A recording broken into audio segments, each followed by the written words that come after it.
오늘 저는 빌립보서 1장 3절 이하의 말씀을 중심으로 생각할 때마다 감사합니다라는 제목으로 말씀 나누겠습니다. 같이 한번 제목을 읽어보실까요? 시작.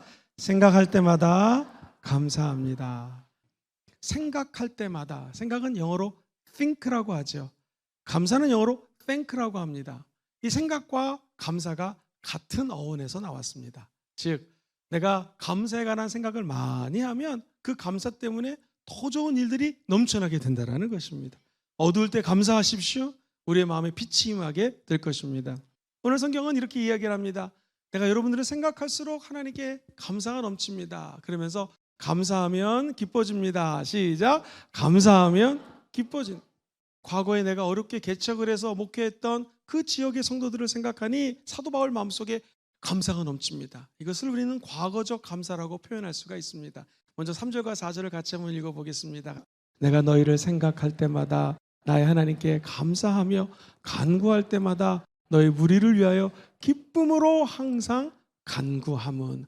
하나님께 감사하며 모든 간구를 드릴 때마다 여러분 모두를 위하여 내가 기쁨으로 항상 모두 감사하는 것은 바로 하나님의 감사가 내 마음에 있기 때문입니다. 오늘 이 빌립보라고 하는 지역은요, 좀 독특한 지역입니다. 사도 바울이 원래는 동쪽으로 복음을 증거하려고 오늘날 아시아 지역으로 가려고 마음을 먹었습니다. 근데 길이 안 열리는 거예요. 그런 가운데 마게도니아 환상을 봅니다. 마게도니아 사람들이 우리를 와서 좀 도와주십시오. 이건 복음이 동쪽 아시아가 아니라 서쪽이거든요. 도대체 하나님 나에게 왜 이런 말씀을 하실까 하다가 바울이 순종합니다. 자, 그곳에 갔더니 점치는 어린 여자가 있습니다. 주인은 이 어린 여자가 점을 치는 거 가지고 돈을 가져가는 거예요. 여자 자매의 귀신을 쫓아냈습니다. 귀신 들린 여자의 주인이 화가 나서 신고를 합니다. 결국 사도 바울은 감옥에 갑니다. 그 감옥에서 하나님께 실라와 바울이 찬양하고 기도합니다. 그러더니 하늘문이 열리고 옥도가 흔들리고 그곳에서 자유케 됩니다. 옥문이 열리면서 거기 있는 간수들이 이거 우리는 어떻게 하면 좋겠습니까? 할 때에 주 예수를 믿으라. 너와 너 집이 구원을 받으리라 말씀할 때 이 간수들이 예수님을 믿고 처음 시작한 지역이 바로 이 빌립보 지역이고요. 개척을 해서 산전수전 여러 가지 일들을 겪었던 사도 바울이 바로 이 빌립보 지역에서 사역했을 때입니다. 근데 그 과거에 어떻게 개척을 했고 어떻게 사역을 했을 때 성도들을 생각하기만 하면 하나님께 감사한다라는 거예요. 아마도 사도 바울은 이 편지를 쓰는 그 순간 어디에 있었냐면 로마에 있는 감옥에 있었습니다. 축축하고 춥고 그리고 지병이 있었기 때문에 아픈 상태였을 것입니다. 사도 바울이 이 고통 가운데 아프고 질병이 있는데 진통제를 맞아야 되잖아요. 그때는 진통제 없습니다. 뭐가 이 사도 바울의 진통제였는가? 감사가 바울의 진통제였습니다. 그 성도들을 생각할 때마다 마음이 기뻐오르게 되었고 기쁨으로 그 마음속에 있는 모든 고통을 잊을 수가 있었다라는 것이죠. 이 감사라고 하는 단어가 원래 히브리 말로는요, 한번 저를 같이 해볼까요? 기억하다. 시작. 기억하다라는 뜻을 갖고 있어요. 감사는 기억하는 것입니다. 하나님, 내가 죄와 허물로 죽을 수밖에 없는데 저를 저 죄로부터 허물로부터 구원해 주신 기억에 감사합니다. 이 땅에 살면서 넘어지고 쓰러지고 자빠질 때가 많았는데 그때마다 내 손을 잡아주신 거 감사합니다. 이게 감사합니다. 그래서 시편 기자는 103편에 이렇게 이 감사에 대해서 노래를 하죠. 내 영혼아 야훼를 송축하며 그의 모든 은택을 잊지 말지어다. 이게 감사합니다. 우리는 늘 하나님의 뜻이 무엇인가를 궁금해하며 살고 있습니다. 데살로니가전서 5장 16절 이하에는 하나님 뜻이 이것이라고 아주 명확하게 얘기를 해요. 항상 기뻐하라. 쉬지 말고 기도하라. 범사에 감사하라. 이것이 그리스도 예수 안에서 너희를 향하신 하나님의 뜻이래. 하나님의 뜻이 범사에 감사하는 것입니다. 감사하면 기뻐할 수 있고 기도할 수 있는 힘이 생긴다는 것입니다. 왜 그럴까요? 이 범사에 감사하라 이 말씀은요, 하나님께 감사를 드리는데 in all circumstances라는 단어를 써요. 이게 뭐냐면 모든 상황 속에서 하나님께 감사를 드리라는 것입니다. 감사는 나쁜 상황 속에서도 감사를 드리는 거고 행복하고 좋은 상황 속에서도 감사를 드리는 거예요. 그러니 기도가 될 수밖에 없는 것이죠. 그러니 당연히 기뻐할 수밖에 없다라는 것입니다. 목사님, 제가 지금 신앙생활 잘하고 있나요? 못하고 있나요? 제가 말씀드리겠습니다. 마음속에 감사가 넘치면 신앙생활 제대로 하고 있는 것입니다. 감사가 사라지는 순간 우리는 하나님하고도 멀어지고 이웃하고도 멀어질 수 있다는 것입니다. 모든 상황 속에서의 감사. 감사하는 사람은 기쁨이 따라오게 되어 있습니다. 감사하는 사람은 사람도 따라오게 되어 있습니다.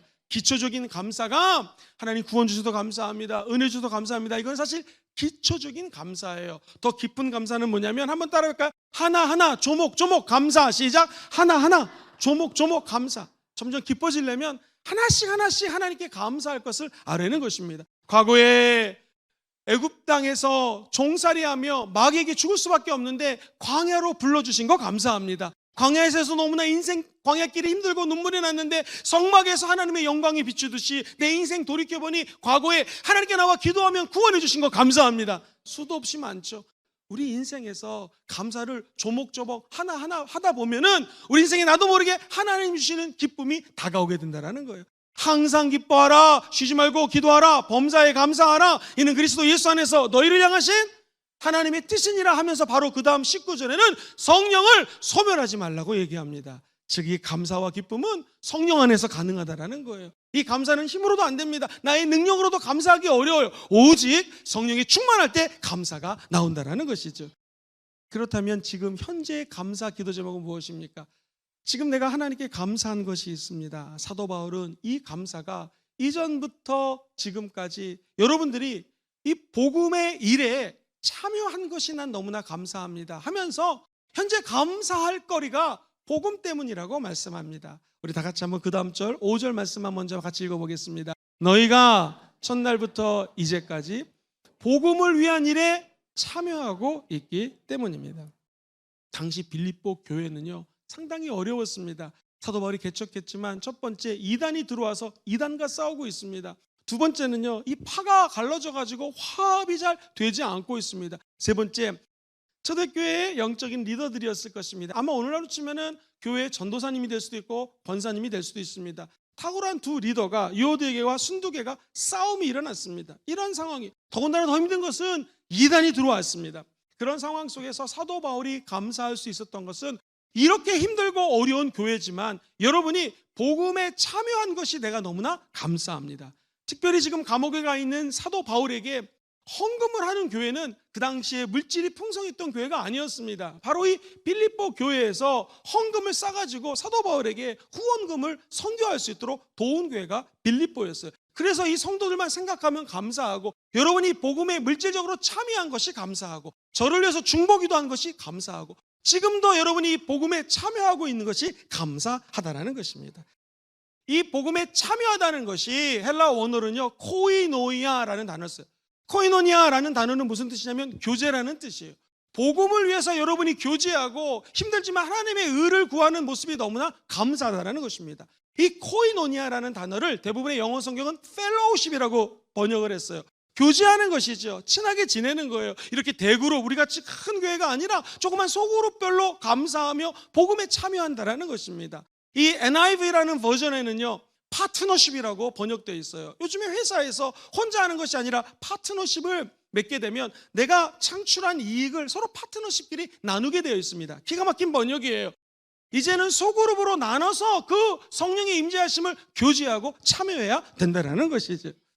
교제는 두 가지예요. 하나님과의 교제, 예배드리고 찬양하고 헌금 드리는 거, 이거 교제입니다. 두 번째 한번 따라해볼까요? 성도와의 교제, 이웃과의 교제예요. 어떤 분이 재밌는 글을 적었습니다. 그렇다면 우리가 소그룹 할 때 조심해야 될 것은 무엇입니까? 이렇게 적어놨습니다. 입은 하나요, 귀는 둘입니다. 시작. 입은 하나요, 귀는 둘입니다. 그 이유가 뭘까요? 내가 말을 한마디 하면 몇 마디 들으라는 거예요? 두 마디 들어야 돼요. 이 소그룹을 하실 때마다 한 사람이 얘기를 많이 하는 것이 아니라 많이 들으시고 받은 은혜를 다 나누게 되기를 주의 이름으로 축원드립니다.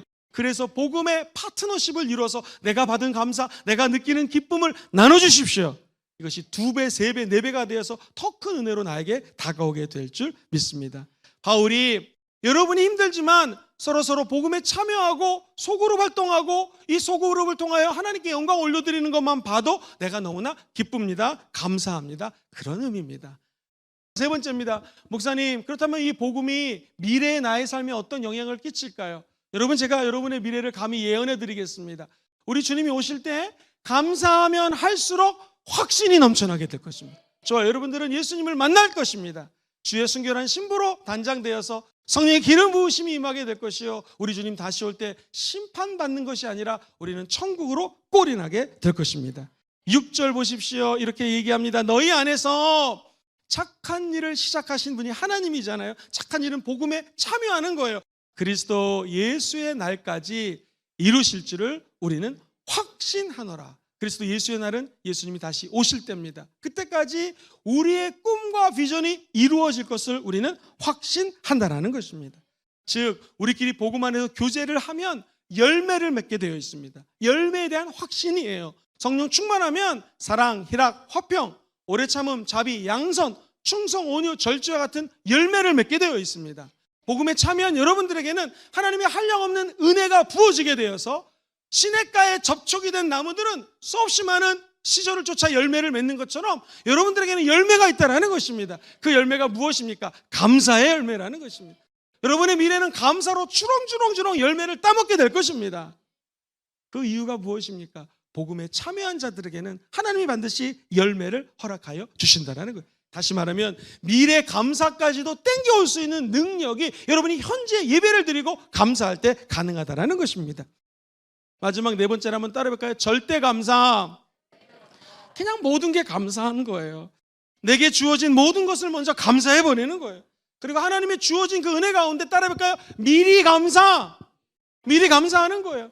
우리 자녀들 아직 시집 안 갔습니까? 좋은 남편 만나 결혼할 걸 미리 감사하십시오. 여러분 2024년도에 좋은 길이 열릴 거를 미리 감사하는 것입니다. 복음 안에서 감사하는 것이 절대 감사예요. 모든 상황 속에 감사한다는 것은 좋은 일도 있겠지만 나쁜 일이 찾아와도 감사하면 전화위복이 되는 것입니다. 어떤 분이 아침에 일어나서 TV를 딱 켜니까 자기가 싫어하는 정치인이 나왔어요. 그 다음에 갑자기 아이고 재수없어 TV를 껐습니다. 그런데 갑자기 띵동 하면서 신문 왔습니다. 신문이 배달된 거예요. 야, 저 신문 배달하는 사람 정말 감사하네. 좀 오래 살았으면 좋겠다. 우유가 배달이 됐어요. 우유 배달하시는 분 감사한데 저 사람 좀 오래 살았으면 좋겠다. 출근을 하면서 커피를 한 잔 딱 사는데 이 커피집도 이렇게 싸고 맛있는 커피를 파니 오래 잘 됐으면 좋겠다. 회사에 갔더니 모든 만나는 사람들이 함께 일해주는 분이 계시는 게 감사하더라는 거예요. 그렇구나. 내가 아침에 눈을 떠서 감사할 것을 먼저 찾지 않고 내가 싫어하는 사람을 먼저 찾았던 것이 내가 회개겠구나. 여러분 생각해보면 모든 우리 주변에 있는 것들이 감사거리라는 것이죠. 예수 믿는 사람들하고 예수 믿지 않는 사람들하고 차이가 뭘까요? 우리 예수 믿는 사람들은 감사를 드릴 때 자기 부정을 하며 감사합니다. 다시 말해서 내가 예수 그리스도와 함께 십자가에 못 박혀 죽었나니 이제는 내가 사는 것이 아니라 내 안에 누가 살아요? 예수님. 나를 부인하는 거예요. 나의 존재, 나의 무력함, 나의 무가치, 내가 감사하기로 마음을 먹지만 이게 내 힘으로 안 된다는 것. 그래서 이 감사가 내 힘으로 안 되고 내 능으로도 안 되고 오직 성령이 힘을 주셔야 될 수밖에 없는 존재의 힘을 자각하고 나를 부인하는 것이 감사의 첫 번째 스텝입니다. 저와 여러분들이 이 감사가 안 되면 자기 자신을 부인하세요. 예수님도 너희들 내 제자가 되기 원하니? 네, 누구든지 내 제자가 되려면, 나를 따르려면 첫 번째 자기를 부인하라고 얘기했습니다. 그러므로 우리는 나를 부인하며 기도하는 것이 감사의 첫 번째 스텝이에요. 두 번째, 누구나 다 십자가가 있습니다. 하나님 주신 사명이 있어요. 하나님이 시키신 일이 있어요. 이게 사명이거든요. 이게 소명이거든요. 그 십자가예요. 하나님 나에게 시키신 일, 그 십자가를 짊어지는 것입니다. 저와 여러분이 때로는 십자가를 짊어질 때마다 너무나 어려워서 감사가 안 나올 때가 있어요. 불평이 나올 때가 있어요. 그때 조심하셔야 됩니다. 십자가를 짊어지면서 한번 따라 볼까요? 이 십자가를 감사합니다. 그 짊어지셔야 돼요. 그리고 마지막 예수를 따르면 우리 인생에 감사가 넘쳐나게 될 줄 믿습니다. 그 우리 마음속에 하나님이 주시는 감사로 사랑도 하게 되는 것이고요. 복음에 참여하는 자가 되게 될 줄 믿습니다. 오늘 보면 7절은 이렇게 말씀을 하죠. 내가 너희 무리를 위하여 이와 같이 생각하는 것, 생각이 감사라고 했죠. 이게 마땅하니 이는 너희가 내 마음에 있고 나의 매임과 복음을 변명함과 확정함에 너희가 다 나와 함께 어떻게 된 사람이에요? 은혜에 참여한 사람이 됩니다. 은혜에 참여한 사람이 되어서 내 마음이 너희 마음이요, 내가 복음을 증거하고 지금 변명하고 이 감옥에서 어렵게 생활하고 있지만 여러분이 내가 받은 은혜를 같이 받을 수 있는 사람이라는 것입니다. 그러면서 사도 바울이 그 다음 8절에 기가 막힌 말씀을 합니다. 그리스도의 심장이라는 단어가 나와요. 내가 예수 그리스도의 심장으로 너희 무리를 얼마나 사모하는지 하나님이 내 증인이라는 거예요. 예수 심장은 무엇일까요? 예수님의 심장은요, 무한대의 사랑입니다. 인간의 사랑이 아닌 예수님의 그 무한대의 사랑, 우리의 죄를 구원하기 위해서 십자가에서 죽으신 예수 심장의 사랑이라는 거예요. 마지막 창으로 옆구리를 찌르면서 심장을 관통했다고 합니다. 심장에 남아있는 피 한 방울, 몸에 남아있는 물 한 방울까지도 다 흘리신 사랑이 바로 예수 그리스도의 심장이에요. 아하, 기독교의 최고 핵심 가치가 사랑이거든요. 하나님 사랑, 이웃 사랑, 자기 사랑, 이 사랑이 감사로 이루어지게 된다는 것이죠. 그래서 2024년도 우리 교회의 표를 범사에 감사하라, 시작! 범사에 감사하라로 적었습니다. 사랑하는 성도님들, 내년 한 해 동안에 모든 상황 속에서 감사할 때 이 그리스도의 심장으로 바뀌어지는 역사가 임하게 될 줄 믿습니다. 바울은 지금 굉장히 외로운 상황입니다. 감옥에서 늙은 사람입니다. 그런데 그가 감옥에서 했던 것은 적극적으로 감사할 거리들을 찾았습니다. 그러면 감사하면 기뻐집니다. 시작! 감사하면 과거의 모든 것들이 감사로 점철되며 기뻐지는 거예요. 그 기쁨의 에너지를 통하여 한번 따라볼까요? 감사의 내용은 복음입니다. 시작! 감사의 내용은 오직 복음. 복음 때문에 내 마음이 기뻐지노라. 그리고 복음에 참여한 여러분들, 소그룹에 참여한 여러분들 때문에 너무나 기쁩니다. 한 걸음 더 나아가서 한번 저를 따라해 보시겠습니까? 감사할수록 미래의 확신이 생깁니다. 시작! 감사할수록 미래의 확신이 생깁니다. 그래서 곤고함이나 환난이나 어떤 저주나 높음이나 낮음이나 어떤 상황도 하나님의 사랑에서 여러분을 끊을 수가 없습니다. 왜냐하면 우리 예수님이 저와 여러분의 손을 굳건히 잡고 계시기 때문에 천국까지 견인 끌고 올라가서 이 확신 속에 천국에 거하게 될 줄 믿습니다. 저와 여러분들이 믿는 예수님은 내가 열심히 믿어서 나 천국 갑니다 라는 그냥 단순한 자신감을 넘어서서 내가 예수를 믿을 수밖에 없는 존재예요, 하나님이 나를 너무나 끔찍이 사랑하는 나는 하나님의 자녀입니다 라는 확신을 가지십시오. 내년이 된다고 갑자기 감사할 수 없습니다. 12월 달에 미리 감사를 준비하시고 새해를 맞이했을 때는 감사의 고속도로에 올라가서 정말 감사의 하이웨이를 타고 천국까지 진군하시는 저와 여러분 되기를 주의 이름으로 축원드립니다.